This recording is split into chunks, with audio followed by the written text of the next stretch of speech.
Tugire Kristo. Muraho murabitse neza. Inema y'Imana yo mu mitima yacu igwiriye rwose. Urukundo rw'Imana ruduhaza ibyiza byose dukeneye, kandi inema y'Imana ikomeza ubuzima bwacu. Turindwe urupfu rw'agashinyaguro, turindwe impanuka, turindwe ibisuzuguro n'ubundi bwoko bwose bw'ibigeragezo bihura n'abana b'abantu bakiri muri ubu buzima bwo kuri iyi si. Indoto. Shalom. Ndasaba mu ndotore. Mu ijoro narose ndi ku iparuwasi mvukamo, hari urubanza nkabona ndiko nkora service.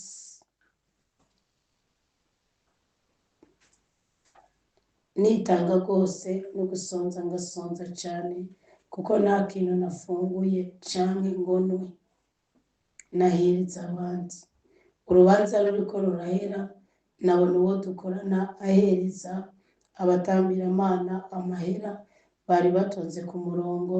Abakuze yabaha 2,000, abato 500. Byantangaje kubona ari we yatanga, kandi ari jewe ndi caissière. Janibwira ningira ngo ntibijanye na service yanje. Ndibaza igituma batampaye. Nanje kandi babonye ko nitanze kandi nshonje, nca nibwira ko nibavyiyumvira bazoma. Ntibyashavuje. Nabona tuvugana n'umuragi mu rurimi rwabo, ariko sinibuka ibyo twaganira. Nca telefona uwundi nemereye gufasha urubanza, ndabwira ko ngiye, sinari ndamuzi. Mu nzira tuhakatiye mu kayira gatoyi, nari inyuma, nca mbona inyuma yanje igishetani kimeze nk'ikigurube. Nca ndahamagara amaraso ya Yesu, nongera nsenga mu ndimi, ndiko ndagikubitisha agashami gato kari k'amababi kirapfa mu kanya gato. Naciye mbwira abari imbere nti, ubonye igishetani uhamagara amaraso ya Yesu. Turabandanya urugendo. Nca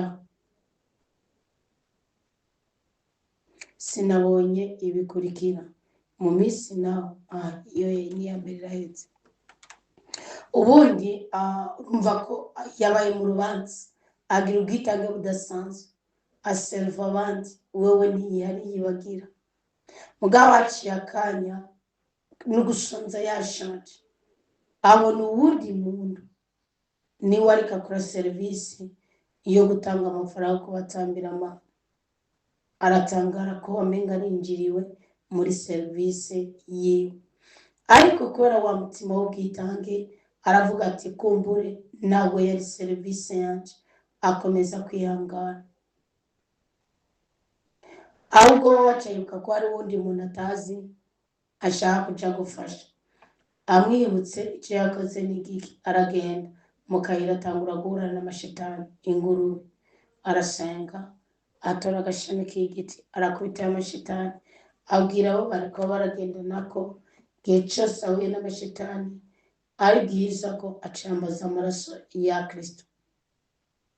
Kandi wewe mu byo wabonye wakubitishije icyo gishetani cy'ikigurube n'agati gato k'amashami, sibwo atari kibando cyangwa tuvuga uti no ikikerera cyane ngiriki. Ubundi ni ako konyine ndagahiriye ko ni nako mutima w'indoto ukuri kose ushoboye byinshi, bitarinze ibindi bintu, bitarinze ayandi masikse ukundi kwemerwa. Yesu Kristo yigeze kuvuga ngo icyo ukuboko kwawe kuryo gukoze kubafunika uzokumenye ko izomenye n'ukuryo nyene, ngo kuko so wawe wo mu ijuru wewe ababona n'ibyinshi, jabona ineza iri muri wewe, ngo niwe azoguha impera. Byumvikana ko ubwitange bwawe ntuzorindira impera igaragara. Uzotangaza nuko ubonye aduze igarade ubundi atari wewe, kandi ku by'ukuri bigaragara ko ari wewe witanga. Usange urakora imirimo bagashima, mugabo si wowe kuduza igarade arahari. Ariko rero numara kubibona, ntuzokwijajare ugume mu bwitange busanzwe. Uzobanza ugabe, wambara ibigwanisho by'umwana w'Imana, wambara ibigwanisho by'umukristo. Niho wiyumviriye umuntu utazi kandi wabanje kuganiriza umuntu w'impumyi mu rurimi rwiwe, bisigura ko mu butumwa urimo uracafise n'urundi rugendo rw'ubutumwa, uracafise abandi batavuga ururimi nk'uko uvuga. Ubwo rurimi nk'uko uvuga ndabikubwira, ni nk'uko wowe uri umuntu w'umugabo ukaganiriza abajene, ni nk'uko waba wihebeye Imana ukaganiriza abanyabyaha bagome, ugasanga imbere gushobora kuziganiza mu rurimi kandi ugasanga ni wowe ubagarukanye ku Mana.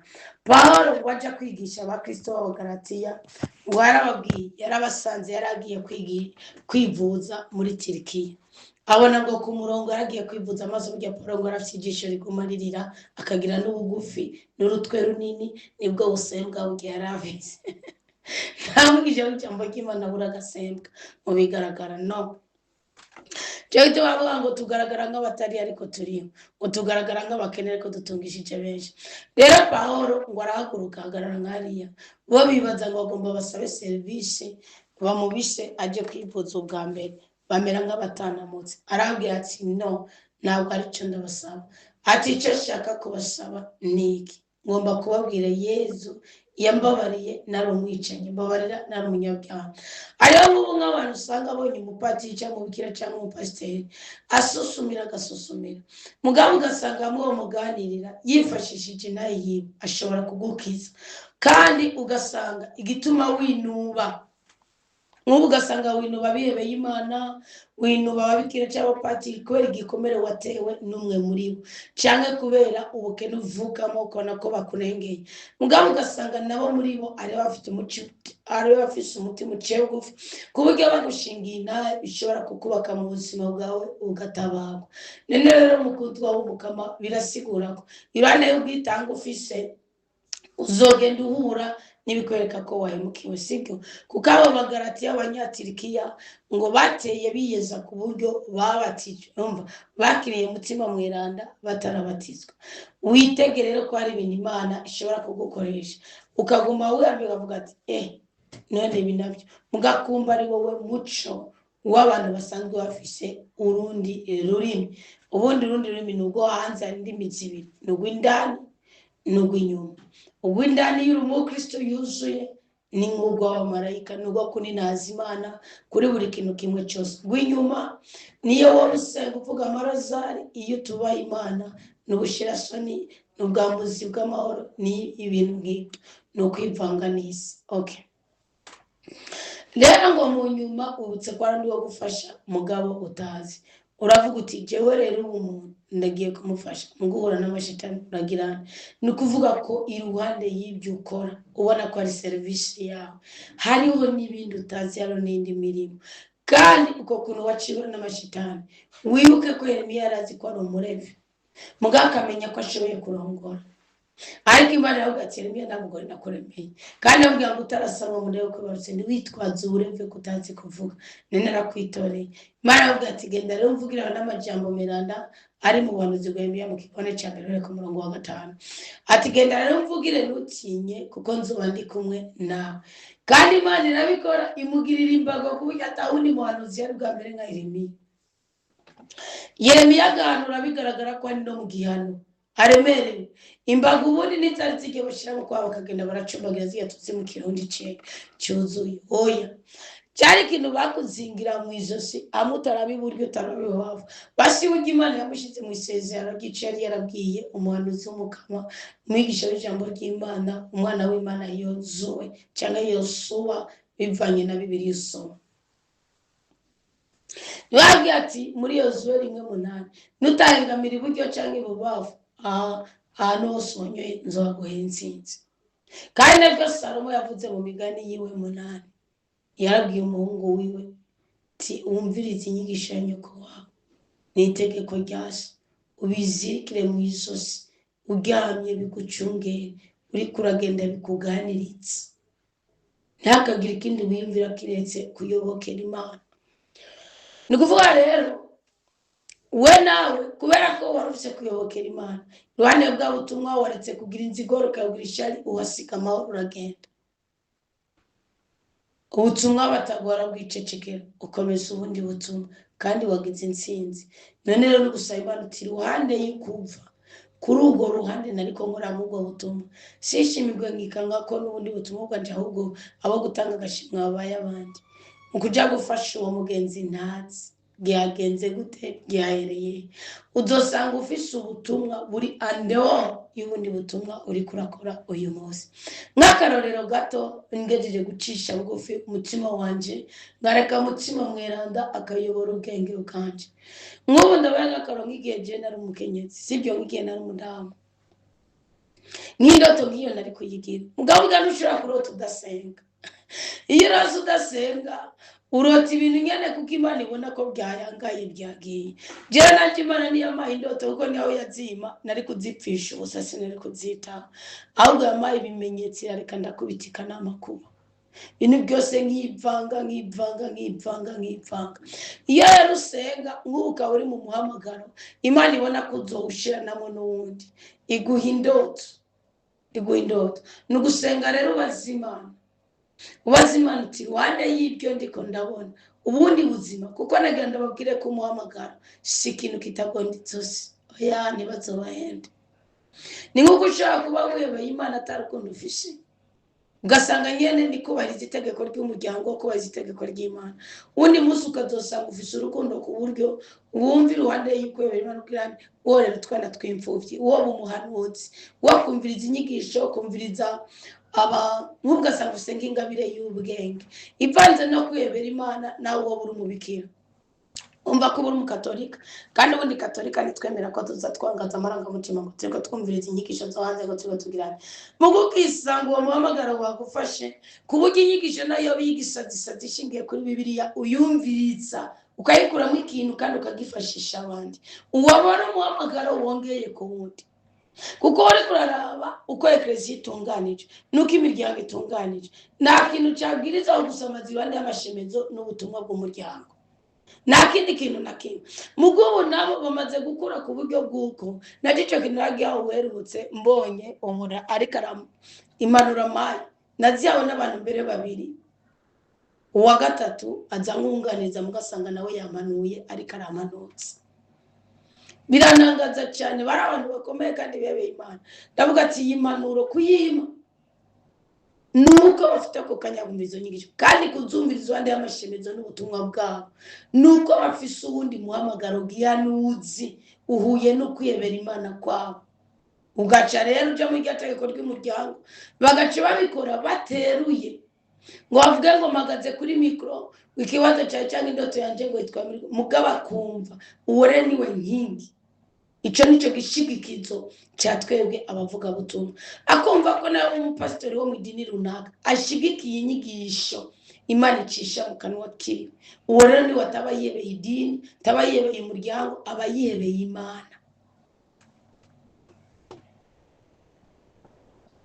ariko rero biratandukanye iyo nk'ubu umukuru w'umuryango wanu yirukanye abantu unagira umuntu azoza gusaba ibyo kurya ngaho tuzobona uwo muriko muragaburira kubigira icyo tukabigira nk'uko ubuviyo y'amarangamutima yiwe ubugaragaje ko umusonzogoye ni bibi mugabo ngiki gishingiye ku bwenge bw'umuntu gishingiye ku butunzi atunze wenyene nimbizi niriba ry'ubutunzi riba riri muri we ntabwo riba ritsikamiye uwundi muntu n'umwe ahubwo bigitangaza mu bitangaza abo bantu rero turabakeneye abo ni nabo batuma imihamagaro icyahabona rero burya n'umukristo ni kameze nambara uwiyebeye Imana yumve ko hari ubundi butumwa kuri we butandukanye n'ubutumwa bw'umuryango mugabo utaviyora itegeko ry'umuryango cyangwa amarangamutima yabo babanye ku buryo bw'uko yumva ko kubagirira neza akarenganya iyo bibaza Imana ashobora no gukangwa akavuga ngo none kumenga nitodonke mu mutima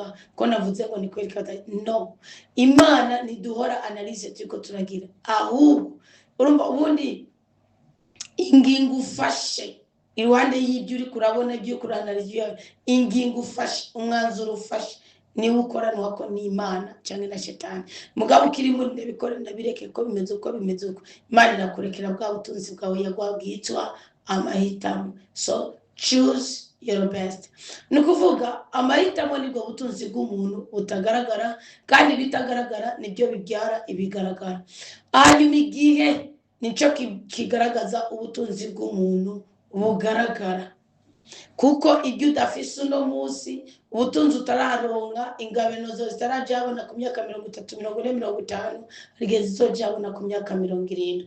Ubwibuke ko Yakobo yavugishijwe, yabaye umuhanuzi mu busaza bwiwe, igihe acapye umusaraba ariko arahezagira abahungu biwe, ashiramo n'aba Yosefu nande. Muratsi ko na Yosefu yatswe gucanganikirwa, muzogihetse muri Tanguriro 49.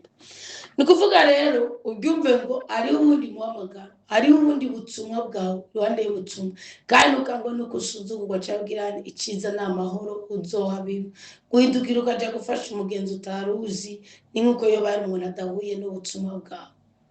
Ko wari webeye Imana ugafasha nk'umukozi w'Imana cyangwa ijambo cy'ijambo ry'Imana, nk'ubu ukaba webeye Imana ugatera intege jewe, ugasabira jewe, sibyo ugasaba Imana ikomeza inyigisho zanje, ikomeza ikinakarorero n'akarorero. Kuko ubundi nduwushingiye kubigaragara, ushingiye kubigaragara ujya wova wibaza ko nayobye. N'akarorero ndaguhaye kugira ushobore kubitahura. Ewe mugenzi utaruzi, amashetani mwahuye ni intege nk'ibindi byose, ni imitego nk'ibindi byose. Gutsinda utsindishije kwatura amaraso ya Kristo, n'ubumwe ufitananiye n'Imana, igisabisho cyawe kizima, atari bishobisho kandi atari bisabisho nyene byo gusubiramo gusa, ariko gusubiramo kuzirikana. Iyo uko gutora agati kako nywafu akaba ari kubitisha gushikirwa wera, no kuvuga ni kuba wewe, kwisobanukirwa, kuba wewe, kudahindagurika. Kuko igiti mu ijwi ry'ubuhanuzi ni ikintu gikomeye. Yohana 15 mu nkuru nziza Yesu Kristo yaranditse ngo turi ibiti, ngo turi amashami. Kristo ni igiti, mwe ni igiti n'Imana. Ishami ryose rero ntishobora kwama ritari ku giti, no cyari cibwa cyuma usigara ari urukwi rwo gucana. Byumvikana rero kuba ufitananiye na Yesu Kristo ufitiye akamaro wewe, umuryango, urugo wubatse cyangwa umuryango webeyemo Imana, ndetse n'abandi bataramenya imihamagaro yabo. Uri umutoza, Imana yiguha umugisha kuko urakomeye, uri umusaruzi.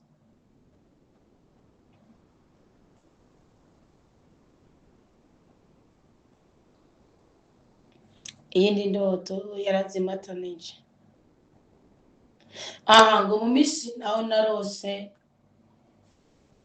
ndi kwa oncle, yari yitabye Imana, umugore wiwe ari mu mahanga. Nabona umenga twari kumwe na kuzine, ndiko nteka umuceri w'urubanza, ndawutekera hanze, ndawusukamwo imboga, nkabona uza kuryoha cyane.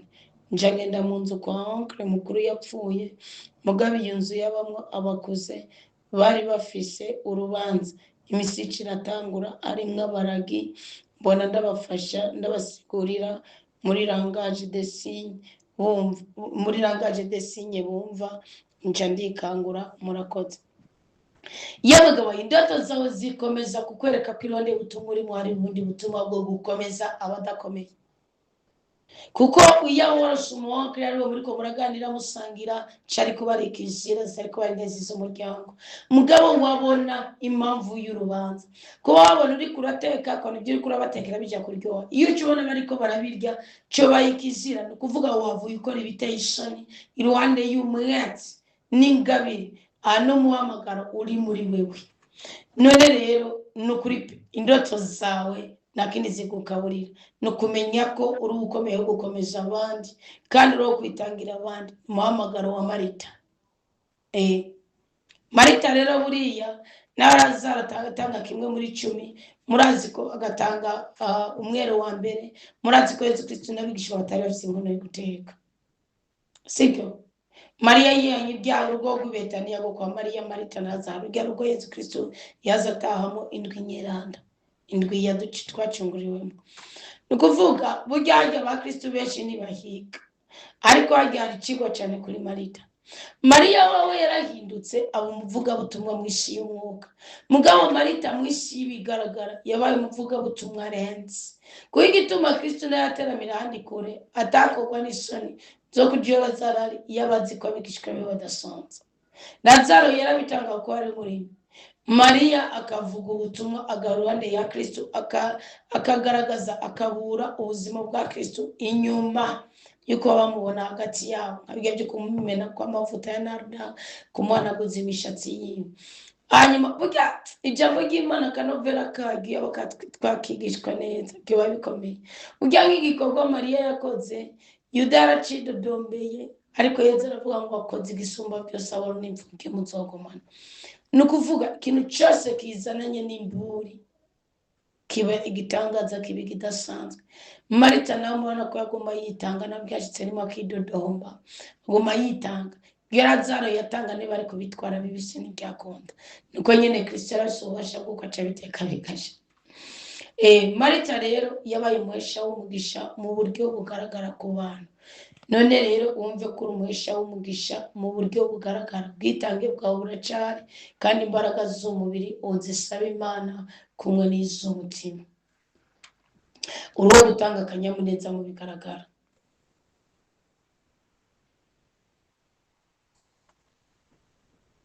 Ngo higeye ejo narose yari umuhungu ntazi yamfashe ku nguvu aca ariruka ariko sinabonye duhuza ibitsina nagiye mbona inda ikuze nambaye ikanzu yera abantu bambwira ko uwo muhungu bamufashe kandi ko noshavura kuko uwo muhungu nibungenze azovamwo umuganga ikintu gikomeye kandi ko urubanza rwanje ruriko rukurikiranwa n'umugwizatunga yamuvuze izina w'Igitega ngo nayo ndabona amimye ndamuvuze izina nayo ndabona amimye avuga ko ngira mbyara turiko turagenda mu ibarabara mbona asesetse ku muzu imbere ibintu bitemba bambwira ngo harageze nca ndikangura nini ndoto n'indoto murazi kwishaka kurota umubikira yiyemeye Imana. Mwatamuka mubi n'umwe agendana muri we. Iyi ndoto ashaka kuyirota.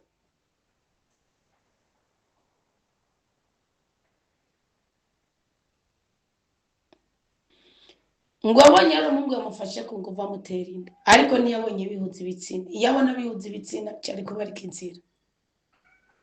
Ni nguvuga ni muku basi reka ngomeze kuri kuko indoto n'iz'umuntu ngomeze kuri uwo muhamagaro kuko buri mu muhamagaro ukaba hari ikindi kintu Imana yakugeneye kuzobaca cyane kuzokora. Sibyo umuhungu ubundi wishimuka bisigura ububasha ubushobozi. Sino yakumubona ati nimungu twiganye cyangwa mutwagize byari ko bari bigaragara mugabe ni gwihishwa. Rero uwo muhungu n'ububasha n'ubukomezi mwibuke ko birivuga ngo uwo mwana w'umuhungu arakura ngo akomeze imbaraga yari indi n'ubuhanuzi bwa Isaya kavuga Yohani Batista burya si Kristo Yohani Batista ko Isaya yarahanuye Yohani Batista rekana Yesu Kristo arantu banabikira Mariya nagiye gusamira. Nukuvuga nubwuzure ugiye kugira n'ububasha buzokubako ku buryo bw'uko wewe uzumva bitogukwigwa mu marangamutima. Reka nifashisha akarorero gatoyi ariko sinshinyaguye mu mbabarire gose kandi sika basi ibitariyo byabuye ibiriyo kandi ibiriyo byarabuwe ibintu nk'ibyo. Nukuvuga urabona nk'ubusomye mu nkuru nziza ya Yesu Kristo yanditswe na Luka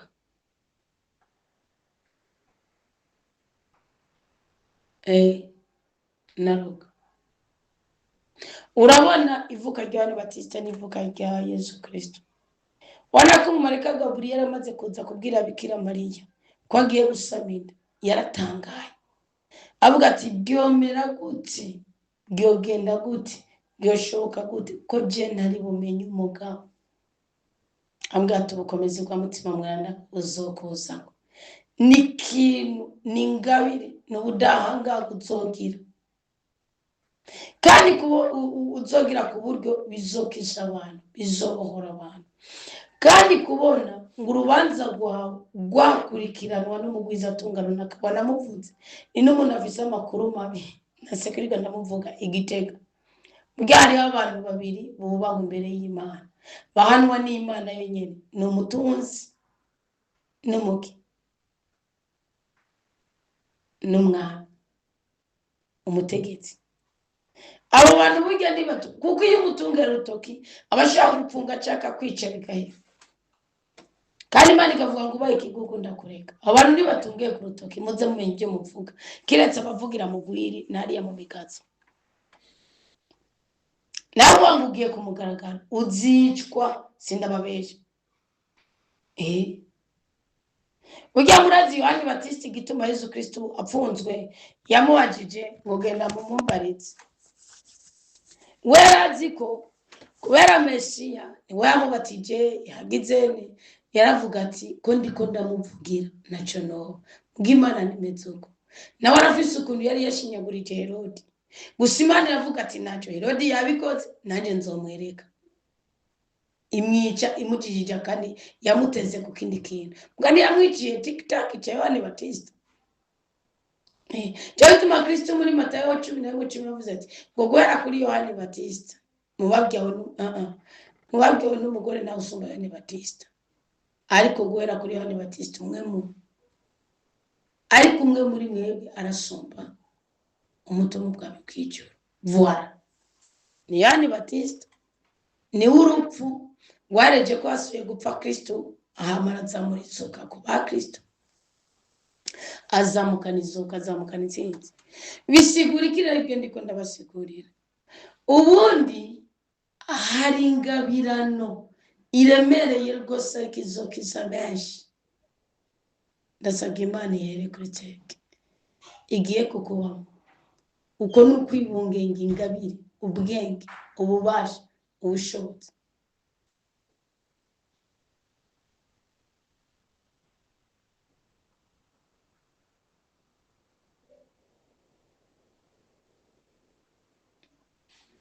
Iyo rero we uzomenye yazananye oya kuba wumva ngene urubanza rwawe rwo gukurikiranwa kumva ariko rukurikiranwa nuko izoba finance. Abantu bafise amafaranga Imana igiye kugirana nizaba kubita ku ntoki no, ariyo bamwe izoteza ingwara, hari abandi izoteza ubukene, hari abandi izosanga mu ndoto bibabwira ati kora iki kugira ubutumwa bukomere. N'uwo mugwiza atunga ashaka kuba arimo, ico naco ndacemera.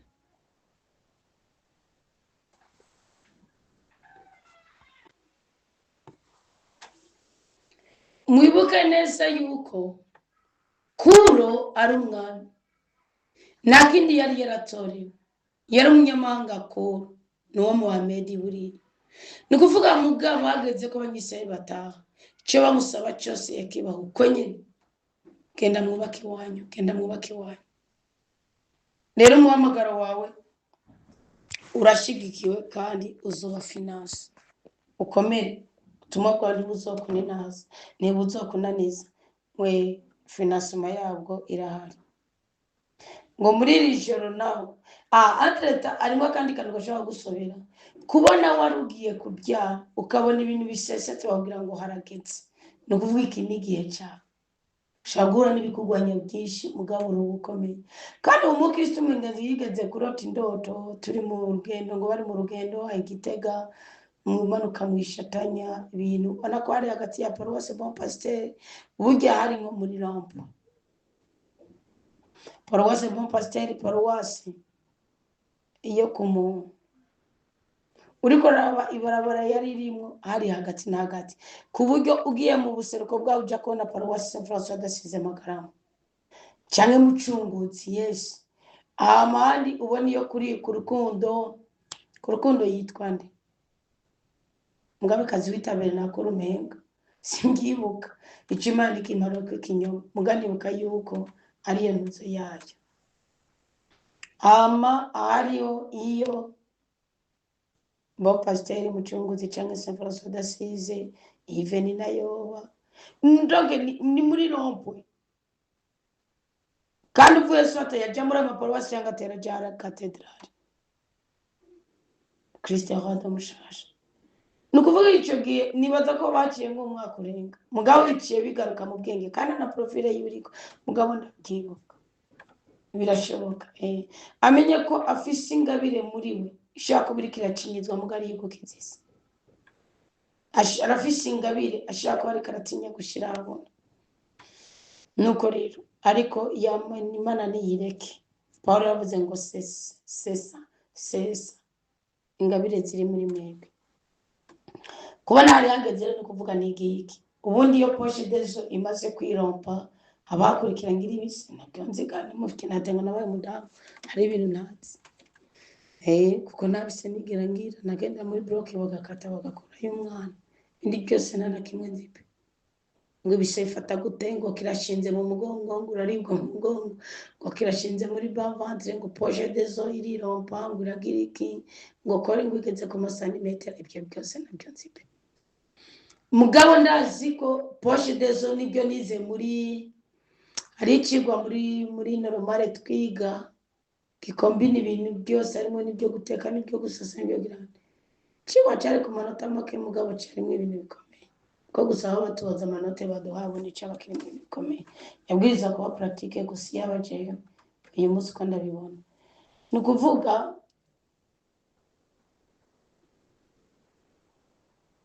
twarabyiga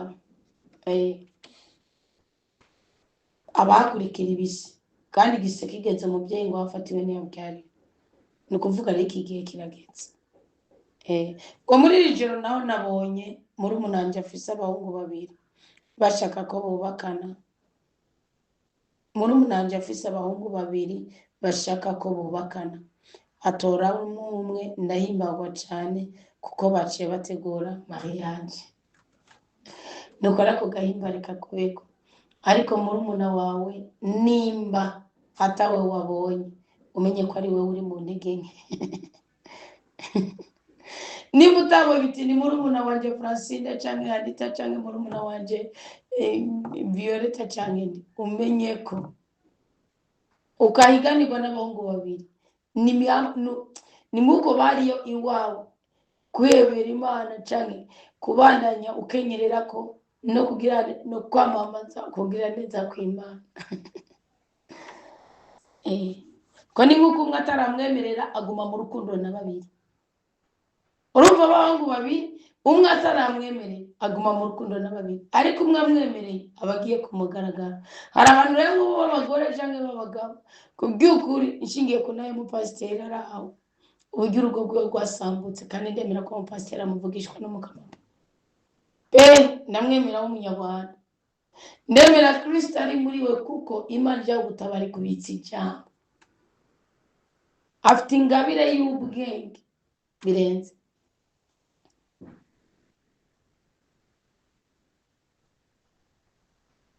Ni ukuvuga rero ndiko ndarabinaye yiwe ari igihe uba uri umugore mugura ikiburane cy'umugore ukaba uri umubikira cyangwa umupatiri ikiburane ciwe ugasanga ari ingabire ariyo uwundi muhamagaro ubayemo wokiza benshi wotabara benshi.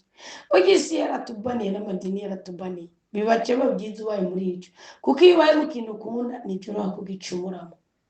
Mugiye ubaye mu kintu wabayemo ukananirirwa mukihatira biroroha kunaniza abandi nawe ubwawe ugatakaza Imana. Aho rero uri mu rukundo rw'abahungu babiri gutora umwe ni kuvuga ati no inzira ya nyayo ni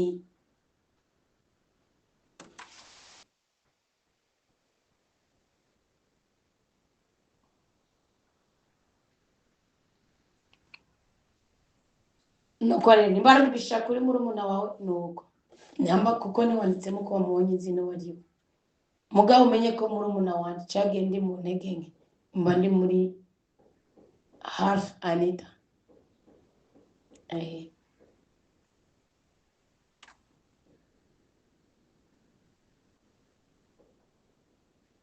Ngo bukeye bamaze kuvuza inkengeri yo kubyuka naho nabonye mfise umusengezana mwiza atanguye kurya byaranje ambwira ngo ni mwiza njanja kumuronderera imeke kuko yarashanje. Iyo numvirije numviragumye nayo shobora ngira ndamugurira igitumbura mbona umugenzi wa mama anyereka umumama nzi afise imeke yoroshe nja ndamubwira ame akanusu k'ibihumbi 2 ndagasuka mu isorora duha imikenke miremire umwana nari mfise n'uwundi uwo mama yari afise. Umusengezana aca arawuhekenya, nca ndadaha ndamunywesha, iramusesekako, nca ndumviriza ingene imeze, numva iroroshe kandi iraryoshe, ariko mbona ivanze n'ibiharage, nca ndikangura. Murakoze.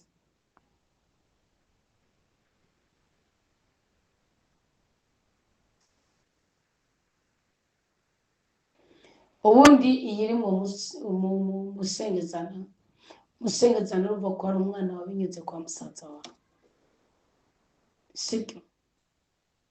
Umusengezana iyo avuye mama w'umuntu asohoye nasengera umuntu. Icya mbere cyo wamenye indoto ya nyuma irimo ikizira, uwanyoye, uwamuhaye, byamusesetseko. Bitandukanye namwe kwa muganga urabona uteka umuceri ukawushyiramo imboga ukabona uza kuryoha, mugabo ukabona uriko witangira abandi ntubone, nawe ubona uriko urabibaha naco, muga ntubone bariye. Igihe cyose umubiri wawe umaze kwataka ikintu ukora kandi ukinjitsa mu ndoto, haba harimwo ikizira.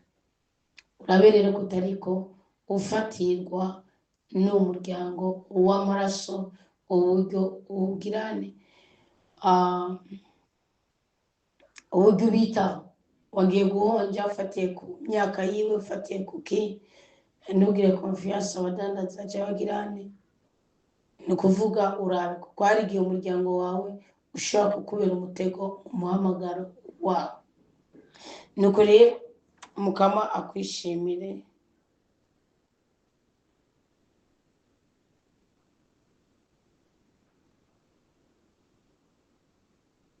akunezereze kandi akugirire neza.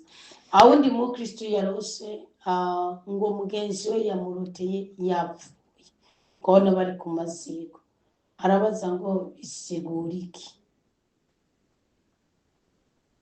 Ubundi iyo urota wapfuye uri ku maziko, wewe nyine ukirotera ukabona bariko bashirako amashurwe, biba bisigura yuko ugiye guhinduka. Nimba wari umusambanyi, wari imboreho, bariko bashirako amashurwe wabibonye, ugiye guhinduka umuvugabutumwa, ugiye guhinduka umuntu mwiza, ugiye guhinduka bigaragara.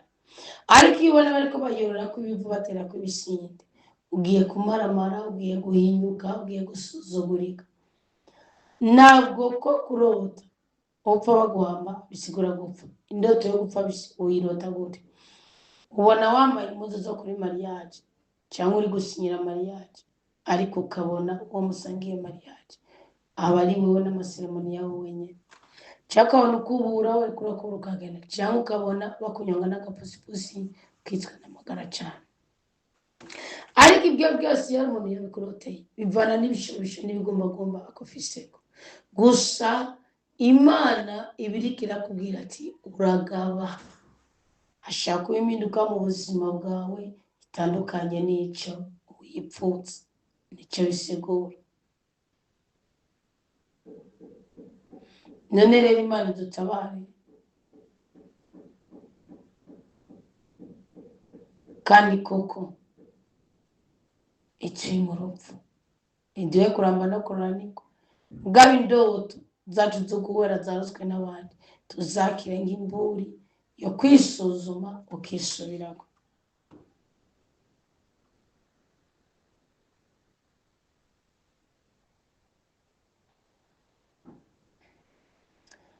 Mukristo wangu akavuga ngo komera, Kristo ni muzima kandi agira neza byose. Indoto naye ndarota njanye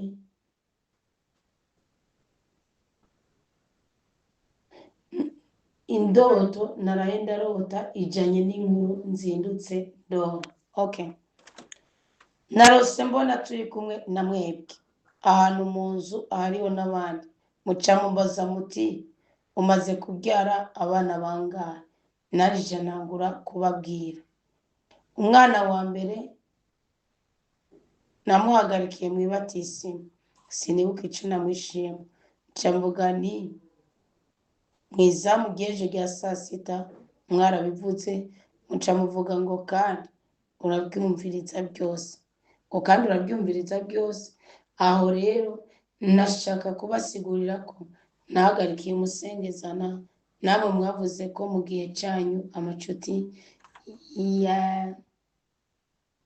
yegeranye y'ahana abana mu batisimuye ko duca tubandanya tuganira n'akanyamuneza kenshi. Mu nyuma aje dufata ibarabara tugenda tuganira. Dushitse mu mawane y'amabarabara 3 mubandanya mwenyine mu byo hagati, abandi baca barabiryo haruguru, nanje na groupe y'abanje duca mu ryo hepfo.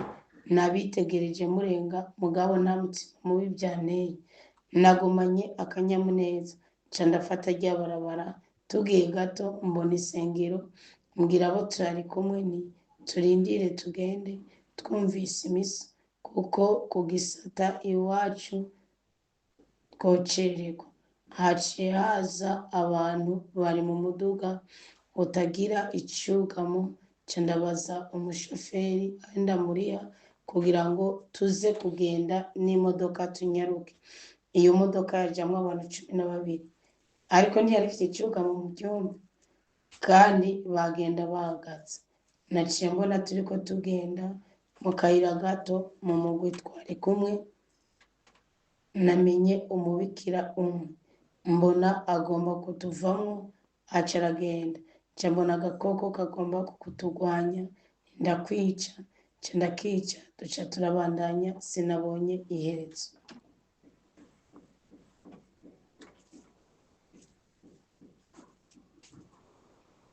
Mwumve ngo ibyo abandanyirije nyandikira mu nyuma ari muri biro yiwe mu kazi kiwe. Aca haza umuntu asanga ngo ariko yumviriza ikiganiro cyo muri Komera Kristo ni muzima rye ndiko ndavuga, ngo aca mubwira ngo ubandanya yumviriza nitanguye, kandi ngo hari umwana yahagarikiye ngo yiga isonga iby'imyuga.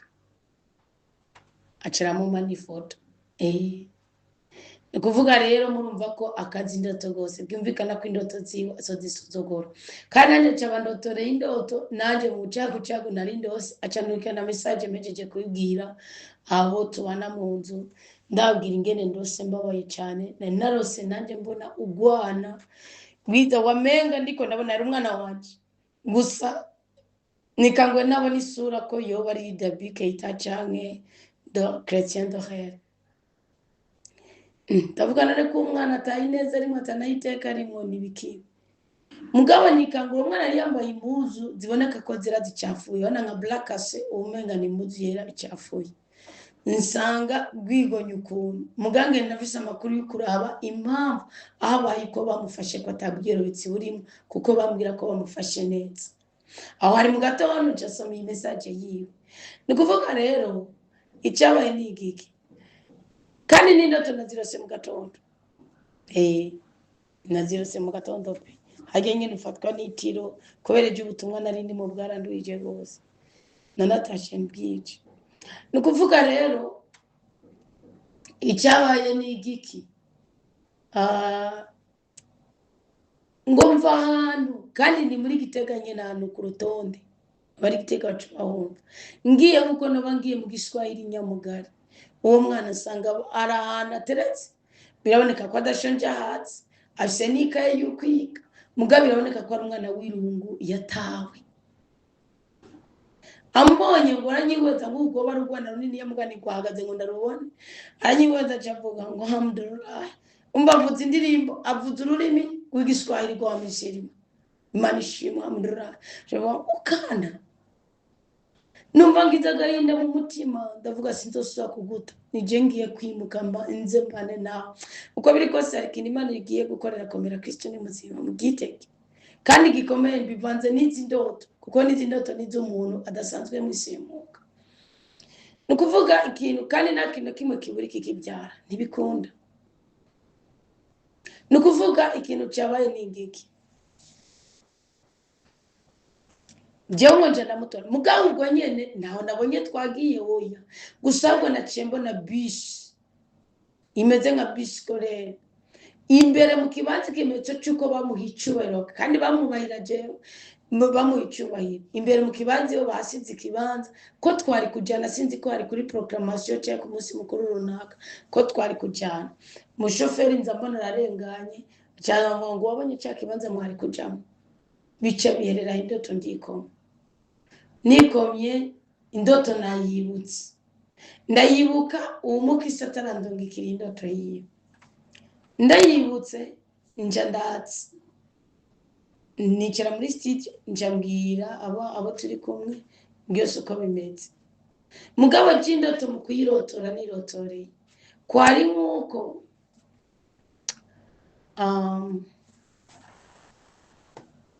kwari nk'uko uwo mwana namubwira nje na mutima mweranda ko hari ikintu natakaje ari umuntu natakaje ari ubutumwa ari uburyo bwo gukora ubutumwa natakaje ko ari uburyo bwo gukora ubutumwa natakaje ku buryo bw'uko ntagikorana na mutima mweranda cyane basi nk'akaronka usanga usigaye uganira n'abantu cyane ugasanga nk'inyigisho usigaye wigisha ibintu by'abantu muganira kuko ubundi je nk'ubu inyigisho zanje zimbikiye kuri bibiliya iyo maze kubura umwanya wo gusoma bibiliya inyigisho ziba zigiye hari igihe rero ubona ko kuganira n'abantu uhakura inyigisho ukahakura icigwa ibiki n'ibiki burya ibyo ni bibi rwose kandi bijyana mu rupfu kubera iki uba wamaze gusezerana nk'ubu isezerano ryanjye shingiye kuri bibiliya bisigura nk'ubu cyangwa novuga ngo kandi abonye ari imana yankebuye kuri ibyo narindi mwejo ejo ahantu narindi narabwiye ko kuva nari maze igihe cy'imyaka 7 yuzuye kuko bwari ubutumwa irevure muga byasa n'urubanza nk'uko uye mwonumira nkabyishimira hama tukaza tugahura twebwe umunsi mukuru mugabano kuri pe ugizwe n'ivuga butumwa gusa mugabo ibintu nyene by'ibishobisho kurya kunwa kugirana kandi n'Imana yamusoye nuko ubundi hari ibintu bitari umuhamagaro wacu basi kandi ibyo bintu bigiye kubyivangamo ari ico utakaza kwa ngo hari amazama 2 naciye nakaza kandi bimwe bimeze neza mugabo mumva bimeze neza byose ko tutabitorera nimuvuge ngo ndidodomye no nugabo ndazi ko Imana yakimaye kugira ngo inyereka ati ndi wice cyari guzora mu manza ko byagiye gusoza ndabwiye ko ngize analyse cyane yababwira tugeze ku modoka ari nyene baduhakeje ndanayibabwira nere yaciye imyaka 7 nagiye ngo mvuze ngo nicaye n'abantu ngo turagurutse mu muduga ngo tugiye kuganira ngo dusengwa ngo tugiye tugire muri visitero na imyaka 7 yari yeze pe nuvuga hariho mbere ni hafi 9 hari 2 arimo umwe basi namaze mbondabonda mbere 2 namaze mbondabonda harimo 5 irenga namaze muri Omani harimo n'umwe maze mu Burundi ubundi ubutwari bwanje nibaza ko umuhamagaro wanje uri gupfukamira Imana ngasoma bibiliya nkarya nkigisha abantu sinibaza ko umuhamagaro wanje uri mu guserebura uko buri gihe cyose nibyo bwambe ko mugana buri gihe nkoze ibintu by'uguma ngenda ari cyo numva ko natakaje kandi kumva ko nzimiye akandi karo gashoboka ni kuwo Imana wahenze kukibi Imana ibiri naho arukuntu papa wanje waragwaye hari umuntu yashaka ko yoja muhiriwe cyane ko yamufashe ibintu by'amatongo kaba n'inshuti akaba n'umuavoka kaba yaramurabye gose amukurikirana cyane yumva yojana n'abana biwe turingaye Bujumbura ko twese niho turi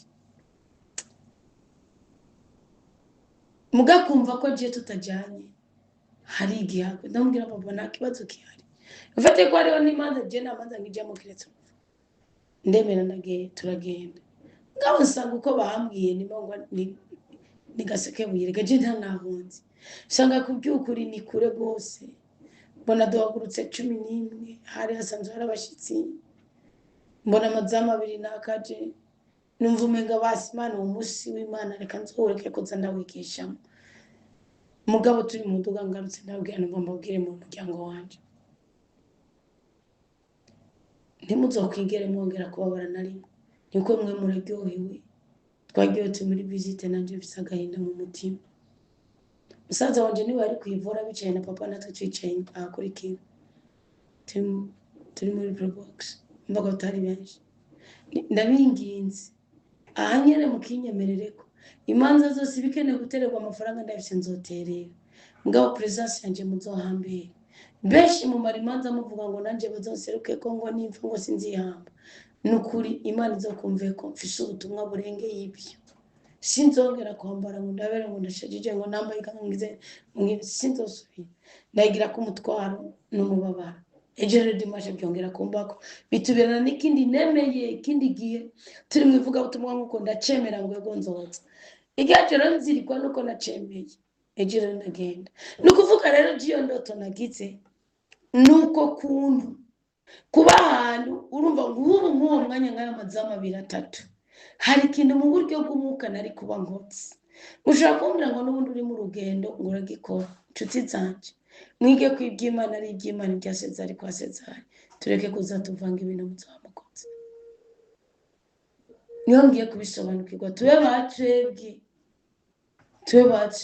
mumenye yuko hari abantu bagenewe kuvuta bakabegwa kwambara ikanzu bakabegwa bakagenda bakabyina bagatora n'ikirimbi kandi Imana igahabwa icubahiro kubw'umuco mugara abandi nabo Imana ihabwa icubahiro iyo baciye bugufi esitera ngo Imana yawe icubahiro ngo isengesho rigira umushinge mwiza imishatsi y'abantu hose heza yahafutse Mana urakoze ngiye gusozerera ngaha izi ndoto zose wana ngiyi ngo hagati na hagati mu nzira naciye hagati akandaba ngo mugakumva atababaye bukizi n'intege nke zanje kuko niwe inzira yaciye afata yibonyemo abandi inzira yaciye afata yayibonyemo isengero aho yagana isengero niho twabwirizwa kujana ngo mugani wa baratatu ngendera hagati nukuvuga iyi ndoto njeko ni muri za ndoto ziyo kuko umuntu ni ndoto ziyo zabayishere ni muri za ndoto ziyo hamwe na kuri wa mwana w'umusengezana hahandi yitanga munyuma ko nuwemba batambira Imana munyuma akagenda haraha gihuba mu muhamagaro uri double ukagomba kunezereza Imana no kunezereza abantu ukagomba kunezereza Imana n'isi nawe bitobibya hari ibintu by'umunezero bisaba ko tubifuka kugira ngo abagenewe kunezerwa banezerwe muri ibyo bintu byabo byo kunezerwa natwe Imana tunezereza nk'ubundi abantu turi mu ivuga butumwa ari abantu kandi bari mu bwoko bw'abahanuzi bari mu mugwi w'abahanuzi bari muri iyo n'uwo muhamagaro nyine w'abahanuzi bari muri uwo mugwi abo bantu bundi umunezero ishimwe ryabo umugisha wabo ni ibyishimo bihabwa abo bapfukamiye batabatse bakabasengera batabatse bitandukanye n'umukuru w'idini bitandukanye n'umusaseredoti agaragara mu cemeretso abo bantu biratandukanye n'umusaseredoti avuga ati mfite igitigiri cy'abana nicyo gituma ko Dawudi yari umwami rimwe na rimwe Dawudi yari n'umuhanuzi yarambara ikanzu murati ko yigeze kubuza Abiyatari akamubwira atagomereza Yivodi muri Samuel wa 30 Dawudi umusarura abanyisirayeli Imana yaramuhanye kandi rica abanyisirayeli kandi umukuru w'ingabo ziyo yari wanje kumubwira ati Dawudi reka kubikora aranga arabikora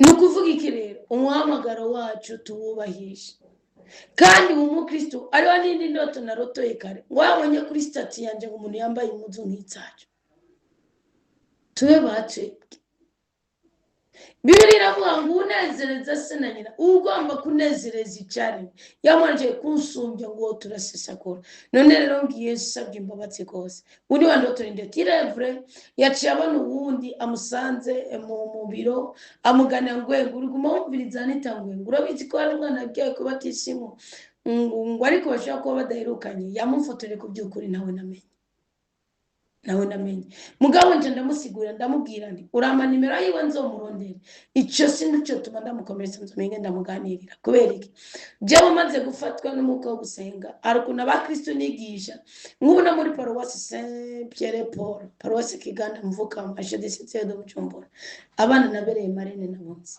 uwonzi nuwo muri 2011 yavukemwe n'umwana wanje kwabye abandi n'abagenzi urumva aho nyene hona zahubwongera n'umuhamagaro nza naravuyemo ko jewe kubaka urugo kwanje kwafatanye no gutakaza umuhamagaro hanyuma hakaba n'uwundi wo kwa Muyomba nawe ndamubona mubereye marene ndi mu muhamagaro pe nari umunyeshuri ndavuta tuvutano twa bleu uwo n'umujene universitaire uwo ndamuzi umukuzine kuko hanyuma rero hariho n'abandi bana ngubu narazi umugore afite indi baca bavuga ngo umwana nzobyara unawe umukobwa niwe uzomuhagarikira. Hariho nabo bace basanga hariho nko bavutse ndi gukora exeta baca baza mama wanje yapfuye nabo bati ahagarikiye abana menshi bavuga ngo ko Anita atari yari rero kubera mama ari umukristo ryo ryama ritunganije ngwino utubere marene Anita niwe azobaye marene w'umwana. Mama hariho ababyeyi benshi bavuga ati Anita yaratwemeye ko tuzomara none ari kwishura ko nigi giteka mvuga ikiganda. Mama yamaye nkamuvuga ati reka naca abo bana rero bagurira ikanzu kuri nanjye nari finance na mama bagurire rero hama babere marene tukabyorosha uko wari hano yitwa mu Kanegwa ikiganda ndabizi ko ndafise abana bobo banyina baziko ari je ndi marene wa mugabaye mama bisigurikira je nabwira ni uwo mwana nubibwira kuko yokomereka uje kundondera nimero ziwe nzomurondera ndamuganirize. Urashobora gusanga ari umuntu afise impanuro azokura kuri jewe cyane kinazokura kuri jewe kikamugiza mu muhamagaro wiwe anamumaye n'ifoto ni naco caje nuko hari igihe dutakaza imihamagaro kubera ubuzima twabayemo ngabo ni muri mu muhamagaro wawe uhagararire ni bwiza nkuje Imana irankosoye ahambwiriza kubwira aho dusangiye Imana ko ngiye gusura muri bwa butumwa bwanje kuko jewe umusaruro nari mfise ndi mu bihugu by'Abarabu uyu munsi nawo mfise kandi nakora akazi kenshi. Uyu munsi uzabona ngo umukozi yagiye umukozi yibye tugakubitana ubundi nari njeje akazi kandi ngajejwe gusenga no gusoma Bibiliya. Murumuna wanje mvuze ati namuha amafaranga yarafise akura amafaranga yo gukoresha abana je nakazo bari bafise ari umwana gwaye hari kwa muganga nta kindi kintu na kimwe ibikorwa by'umubiri nabyo by'amaboko ibi nibitubuza ubutumwa hoya mugabe ibi bintu bisaba vuga wize wagiziki watetse papa yariye byagenze gute mugikoni gute wagenda y'umwanda nguriya ubundi ni je nari ndabiceje uyu munsi bica binaniza none rero Imana yumve ko nikosoye hako nzobana nukomeretsa amarangamutima cyangwa umutima mvuga nzobikora byose nongera insenge. None wakoze kundotera Rwanda izindi ndoto zose zabaye igaro mvuga cyugenda nacenge nagiye hagati na hagati n'intege nzanje kugomba kubera hose icyarimwe mu by'umubiri kuko cyawe ariho n'ukuntu ufata ngavuga ati sawa hako nikoreshwana n'umukozi reka basi fume numviriza ibiganiro by'abandi cyane numviriza imitwaro y'abantu nambara itaburiye ngende mu gikoni ntabwo twabigenewe. Imana niduhuze n'abafishe umuhamagaro mu bigaragara natwe umuhamagaro wacu ubone kugira agaciro uyitekanye guhora ku ngoma tuzadutakaza ububasha bwa mutima wo mwiranda kubwo kutamenya. Ndagushimiye cyane ko duhagarika ku mbibe zitandukanye kandi impande zine z'isi hose ariko ubuzima bw'ubukristo ukaduha guhuza umutima.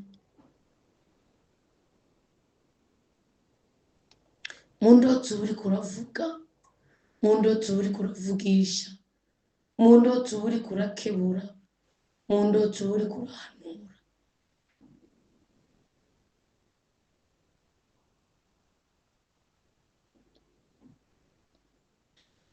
Ndagushimiye cyane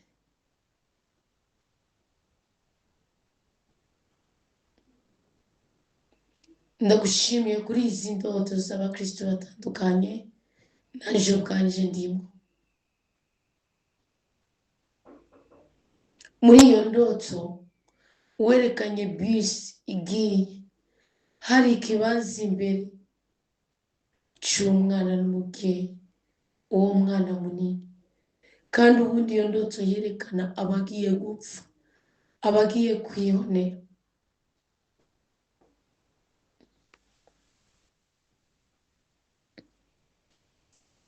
Ndagushimiye ko dukebura tutarayoba. Hari igihe uyu munsi w'Imana uwagumye usabwa na benshi nanjye ubwanjye mwumva bikenewe kwibyamaza byo hagarara ahubwo hakaba kwakira abantu cyangwa kugenderera abantu. Hari igihe wabonye ko ari intandaro y'urupfu rwanje n'intandaro yo gutandukana na mutima mwiranda kandi azi kuri Imana itavuvudikira dutora ibice bimwe ngo ibindi ubisigaze. Mukama uko ukosora niwe ukumenya uko kiza ni wowe kumenya. Hari igihe indotsi iyo utaye umukristo ngo yerengere hasi n'ubundi mukristo ari igihe nari kudadika umutima cyangwa sinda nabimenye. Wakoze ko wankingiye urupfu rw'akagirire, kuko kubyuka urupfu ntabwo ari gutaha iwacu mu ijuru, ahubwo ni kugendana intege nke n'icyaha mu mutima. None rero ubwoko bwawe jewe nawe wanshize hamwe nawe ku gicaniro c'inava, turisuzuma dusanze umwanya wose hari abo washatse ko bawugwebera, nanje ubwanje ndimo. Nongeye kwishira kuri iki gicaniro, unyakire, ungabe, ungenze nk'uko ushaka. Ndagusezeraniye Mukama ko igihe cyose nzoba mfukamye neza amaso wiwawe ugiye mu ijuru, neza amaso ijambo ryawe risa n'umwana wawe Yesu Kristo ari we mwami wacu, ko nzoba ndi umuhesha w'umugisha, kandi nanje ko nzoba ndi umunyamugisha. Mutima mweranda mwigisha ijambo ry'Imana, ongera uze muri jewe.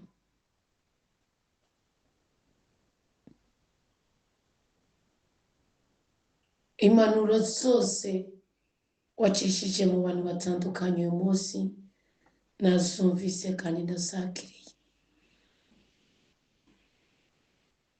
Arabamanuye bambaza ku kahise kanje, arabamanuye bambaza kuvuga amazina y'abantu mu kwigisha, byose wakotse. Intege nke zanje nizikubuze kugaruka gukorera muri jewe. Abana b'Imana, umuco wa Kristo ni utuyoboye kandi ukomoka ku ijambo. Iki gicaniro c'inava cyongere gicana, uko gicanywe mu mitima y'abakristo aba ariko gicanwa mu mutima wanje ndetse no gusumba.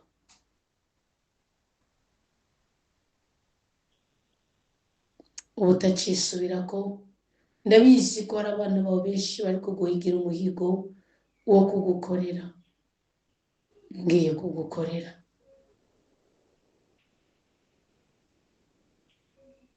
Ndabikwemereye. Mutima mweranda wongera uhoberane nanje. Mutima mweranda wongera unyubane nanje. Ibihe byiza kandi byinshi byo guhorana nawe ndabihabwe. Ubwami bw'Imana buze buture muri jewe. Ubukomezi bwa rudasumbwa buzewe muri jewe. Inkomezi zo mu ijuru zize zinandukanye n'icita ubugome bw'isi. Ikaye yo kwandika amateka n'amasezerano y'igitabo bibyara cyongere cyuguruko. Mukama Yesu Kristo we mwigisha mwiza w'ijambo ry'Imana, Yesu wewe uciye bugufi kudusumbya twese, ganza Yesu kandi usabwe muri twebwe. Turinde ibiduhungabanya, aho vibihuhusi hose uhatwereke tutarahageze ibirenge. Amaraso yawe merana nadutandukanye n'icitwa kutamenya cyose, tube batwebwe. Ndase kwijajara kandi ndangirije uyu mwuka kuri jewe n'abagenzi banje bari kuri iki gicaniro.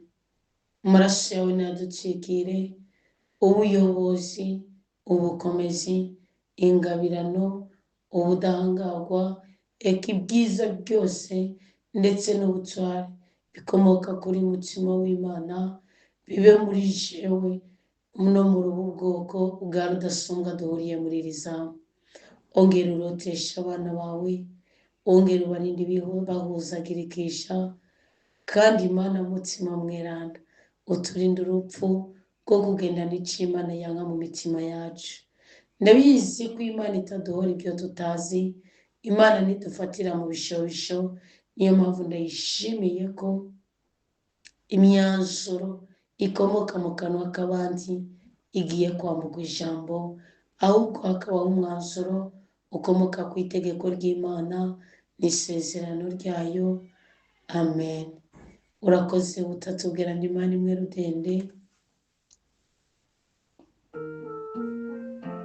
Heza kiracirwa ubwoko bwawe, hesha agaciro iki gicaniro, maze twemerwe kandi turinde ishaka ry'Imana rigaragare muri twebwe, ububasha bwa rudasumbwa tububyaza umusaruro. Amina. Kuko atakimunanira umukama, niwe aje guhoza imitima yacu no kudutandukanya n'ibyabazagura amarangamutima yacu, niwe aje kudusubiza akanyamuneza k'ubuzima, adutandukanye n'ibishobisho kuko iyi si ihora ikenera umunezero, kandi kenshi tugasanga yakamvuye amarangamutima yacu. None turahiriwe twebwe tubisobanukiwe. Mu izina rya Yesu Kristo, imitima yacu niyambare neza, ishaze ibegwe, ivuze umwironge. Uwiteka duhaze ibyiza uko turahiriwe. Amen.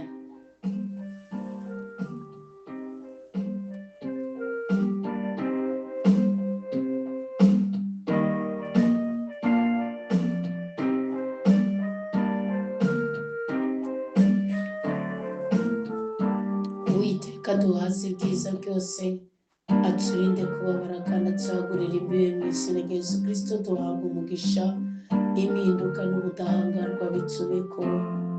Amina.